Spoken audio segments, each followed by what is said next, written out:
Eh bien bonjour, dans cette vidéo, nous allons poursuivre notre voyage au sein des lames du tarot de Marseille de Jean Noblet de 1650, on va dire entre 1630 et quelques et 1659 comme c'est indiqué ici, de cette version donc qui est un facsimilé de Joseph H. Peterson.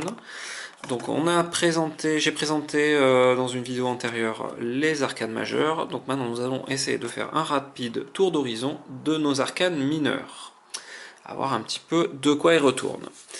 Donc nous allons commencer par la première famille des deniers, donc je vais essayer de faire un rapide tour d'horizon en vous montrant toutes les lames, en essayant d'aller de pas trop traîner non plus pour pas que la vidéo fasse 1 heure ou deux, et simplement en indiquant les quelques particularités qu'on peut revoir dans ce tarot. Donc la première particularité de ces arcanes majeures, donc c'est évidemment les couleurs hein, qui sont un peu plus homogènes que dans d'autres tarots plus récents et qui respectent en fait tout à fait le code colorimétrique des arcanes majeures. Ensuite, on va voir une autre particularité générale qui sont donc les fleurs qu'on retrouve dans les arcanes mineures, qui sont propres à ce tarot de Jean Noblet. Alors commençons par nos deniers. Donc nos deniers, globalement, comme on peut voir ici, et comme c'est le cas dans la plupart des tarots, sinon tous, n'a pas de numéro. D'accord? Donc on retrouve ici alors le 1 de denier, l'as de denier, donc là bon, bah, y a rien de spécial. Le 2, donc on voit ici dans le 2 que nous n'avons pas de date, donc c'est ce qui généralement les maîtres quartiers indiquent la date de production de leur tarot de Marseille sur le 2 de denier, et c'est ce qui permet en général de savoir plus ou moins à quelle époque et à quel moment exactement ce tarot a pu sortir. Là, effectivement, sans date, c'est un petit peu plus compliqué. Donc c'est ce qui explique aussi qu'il est difficile de dater en fait ce tarot de Jean Noblet avec exactitude. Ici, donc on retrouve notre 3. Ici, nous avons notre 4. Donc on remarque ici le blason qui est particulier à ce tarot, hein, puisqu'on a d'autres blasons dans d'autres tarots, plus ou moins simples, parfois qui sont assez complexes, qui représentent un aigle, etc. Donc là, on voit que ce n'est pas le cas. D'accord? Donc voici le 5, le 6, le 7, le 8, le 9, le 10, donc là on en termine avec nos numéros et on rentre dans les honneurs. Donc là il y a quelques particularités. Donc déjà ce valet de denier est inversé à ce qu'on a l'habitude de voir. Et il ne regarde pas le symbole. Donc en général, dans la plupart des tarots, c'est le cas. Et là, on voit que non, il se détourne du symbole. Le cavalier, donc là, on peut remarquer aussi, alors il y a une autre chose qu'on va remarquer, je reviendrai dessus, mais au niveau du sol, on verra que les valets n'ont pas de, il n'y a pas de plante, hein, on est sur quelque chose d'assez pur. Et quand on passe au cavalier, alors là, c'est l'inverse. Alors il y a des gens qui mettent, il y a des tarologues qui mettent le cavalier en fin, hein, comme c'est le cas de toutes les personnes qui suivent un peu le courant Jodorowsky. Des gens d'autres tarologues qui mettent le cavalier après le valet pour suivre en fait l'ordre hiérarchique des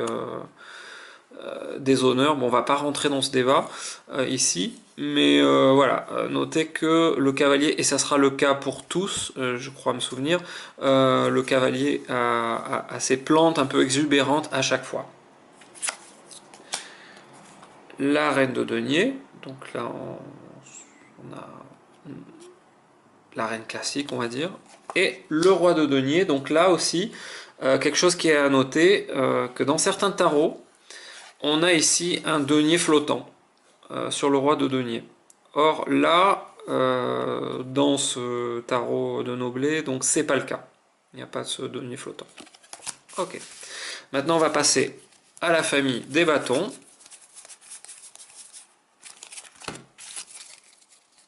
Donc le monde émotionnel, comme chacun sait. Voilà. Alors, donc au niveau des bâtons, donc là on retrouve notre as de bâton. D'accord. Bon, bah, il n'y a rien à dire. On retrouve nos gouttes colorées, la main qui sort avec le bâton qui est à peu près similaire à ce qu'on a l'habitude de voir. Le 2 de bâton. Je vais mettre comme ça. Le 3. Le 4. Le 5. Le 6. Alors vous allez voir que ici, au niveau des croisements, donc on a aussi la couleur rouge comme on a dans d'autres tarots, mais elle est beaucoup plus réduite et moins, elle prend moins l'espace inter bâton, on va dire. Vous allez vous rendre compte. Donc le 7, le 8. Vous voyez ici par exemple, si on compare à d'autres tarots de Marseille, le 9, le 10. Et maintenant on passe aux honneurs. Donc le valet de bâton, donc vous voyez ce que je vous disais ici, hein, on n'a absolument aucun ornement de type plante dans cet arcane. Le cavalier de bâton, où là on retrouve aussi nos plantes imposantes. La dame, donc là on voit que la reine de bâton est dénudée. D'accord. Intéressant quand on sait ce que représente l'énergie du bâton, d'avoir une reine dénudée, c'est d'ailleurs la seule qui soit dénudée ici. C'est pas anodin sur le bâton, hein, ça aurait été plus. Ça nous aurait plus interrogé sur les épées, je pense, que sur du bâton. D'accord. Et le roi de bâton qui a vraiment. Là, on retrouve une armure là, assez imposante sur ce roi de bâton. À noter aussi, j'y pense, que quand j'ai reçu le jeu en fait de ce jeu, le classement des honneurs était valet, cavalier, dame, roi. Voilà, pour la petite histoire. Ensuite, on va prendre notre famille des épées. Donc, la communication, le mental, les idées. Donc, notre as, ici. Donc, vous remarquerez, dans cet as, moi, ce qui m'a un petit peu frappé, c'est le côté sanglant, vraiment, de cet as d'épée. Hein. Je trouve que par rapport à d'autres versions, on a vraiment cette sensation de quelque chose de un peu sanguinolent. C'est très rouge et blanc. Voilà. Le 2. Le 3. Donc vous remarquez, comme le 3 d'épée est épuré, c'est pas le seul dans les épées d'ailleurs. Le 4. Là on retrouve notre fleur. Le 5. Pareil, épuré. Le 6. Le 7. Pareil, épuré.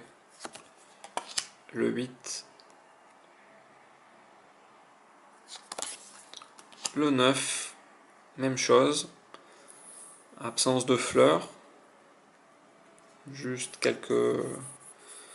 quelques-unes là aux quatre coins. Enfin, ça ressemble presque plus à des pics qu'à des fleurs. Donc le 10.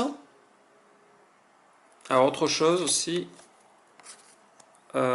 souvent il y a un certain nombre de tarots sur lesquels, au niveau des arcanes mineures et du 9 d'épée, on a une épée brisée. Donc là, on nous dit que donc il y a une fracture au niveau du mental, etc. Bon là, vous pourrez voir par vous-même que on n'a pas cet élément. Le 10, et donc maintenant, nos honneurs, donc le valet d'épée, pareil, hein, regardez le sol. Le cavalier, même chose.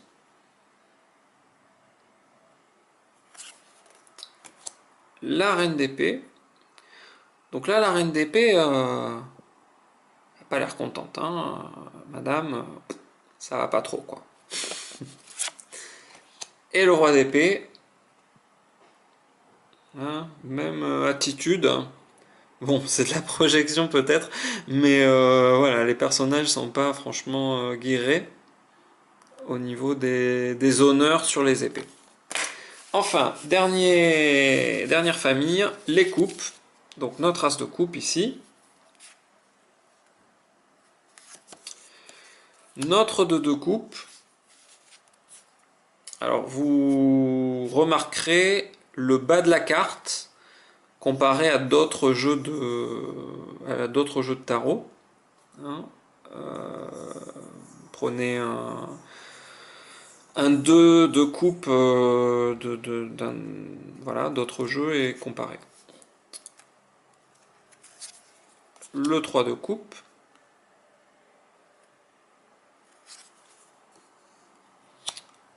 Le 4 de coupe.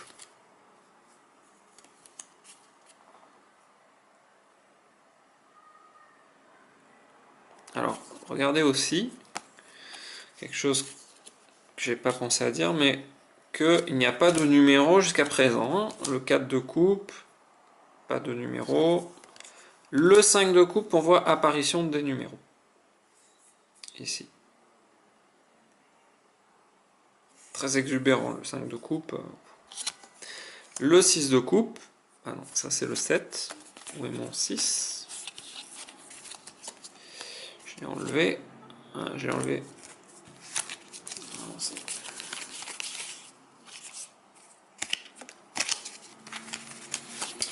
Voilà, le 6 de coupe.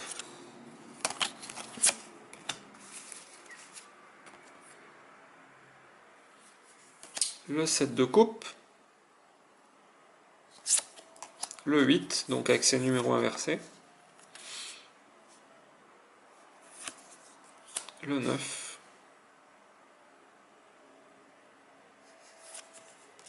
Le 10, épuré, comme d'habitude. Enfin, les honneurs. Donc, nous voyons ici notre valet de coupe. Donc, bon, toujours pareil, même remarque pour le sol. Ce qu'on peut remarquer aussi dans ce valet de coupe, c'est que bien qu'il ait ôté le couvercle en fait de sa coupe, il continue néanmoins à masquer en fait l'intérieur. Donc comme si le personnage ne voulait pas boire à la coupe ou regarder à l'intérieur de cette coupe. Le cavalier de coupe, donc toujours même remarque aussi, quant au niveau du sol. Ici nous avons donc notre dame de coupe. Et enfin, donc, le roi de coupe. Voilà, nous avons fait le tour de nos arcanes majeurs et mineurs aussi. J'espère que la vidéo vous a intéressé, que ça vous a donné envie de, voilà, peut-être de découvrir ce jeu en main propre. Et je vous dis à très bientôt. Au revoir. Stella splendens